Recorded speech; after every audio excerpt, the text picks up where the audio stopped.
Rënja e vazhdueshme e euros në tregun shqiptar është shqetësuese për nënkryetarin e Komisionit të Ekonomisë Eno Bozdo. Ai e cilëson fenomenin si pasojë të depërtimit të kapitalit kriminal në ekonomi dhe mungesës së reagimit institucional. Sipas Bozdos, zhvlerësimi i euros ka arritur rreth 33% që nga viti 2016, që përkon me periudhën e zgjerimit të kultivimit të kanabisit dhe rritjes së ekonomisë informale në vend.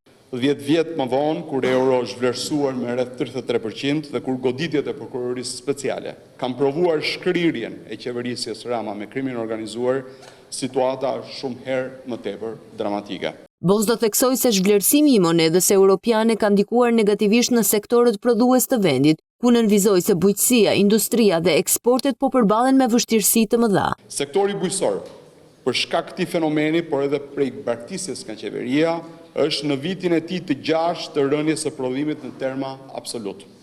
Sektori industrial është në vitin e 3 të rënies së prodhimit në terma absolut.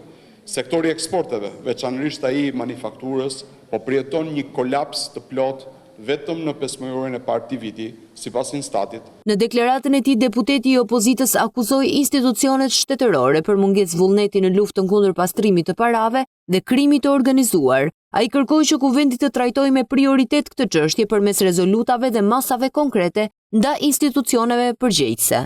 Këto rezoluta duhet të shprehin vullnetin e palëkundur të ligjvënësve për të luftuar këtë fenomen. Bozdo u ndal edhe te ndërhyrjet e Bankës së Shqipërisë në tregun valutor, duke pretenduar se pa blerjet masive të euros, monedha europiane do të kishte pësuar një rënje edhe më të fortë.